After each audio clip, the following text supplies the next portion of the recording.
ভারতীয় বাংলা মেগা সিরিয়ালের পরিচিত মুখ মধুমিতা সরকার ও সৌরভ চক্রবর্তীর প্রেম, বিয়ে কিংবা বিচ্ছেদ নিয়ে মিডিয়ায় নানা রকম মুখরোচক গল্পের প্রচলন রয়েছে।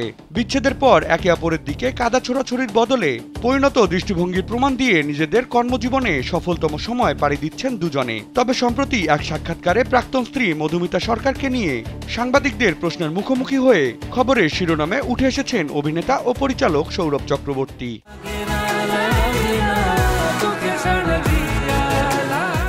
সাক্ষাৎকারে প্রাক্তন স্ত্রী মধুমিতাকে নিয়ে প্রশ্ন উঠতেই শান্ত গলায় দার্শনিক ভাবনা প্রকাশ করে সৌরভ বলেন, স্মৃতি সবসময় বেদনার হয় না। তার যুক্তিতে, আমরা দূর থেকে পাহাড় বা নদীকে দেখি বলেই পুরোপুরি দেখতে পাই, তাই সুন্দর লাগে। তবে কাছে গেলেই এর ব্যতিক্রম ঘটে।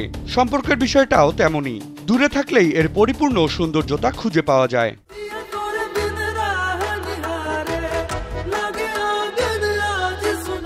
সম্পর্কের এই নতুন দর্শন প্রকাশ করে মধুমিতাকে কেন্দ্র করে অভিনেতা জানান, অতীত নিয়ে তার কোনো তিক্ততা নেই। তার কথায়, আমরা এখন স্বাধীন দুজন মানুষ, আমাদের নিজস্ব জীবন ও ভাবনা আছে, কেন আমরা অতীতকে আঁকড়ে বাঁচবো।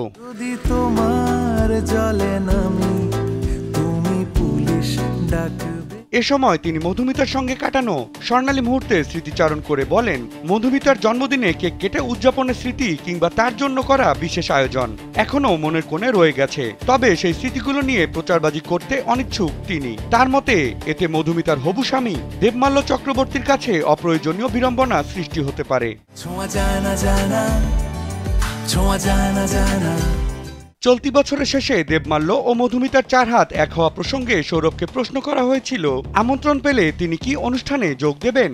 উত্তরে অভিনেতা জানান, মধুমিতা কি করবে না করবে সেটা তার বিষয়, এ নিয়ে আমার কিছু বলার নেই। সবশেষ তিনি বলেন, আমি আর নিজেকে #সৌরভ মধুমিতাতে আটকে রাখতে চাই না, মনে হয় মধুমিতাও তাই চায়।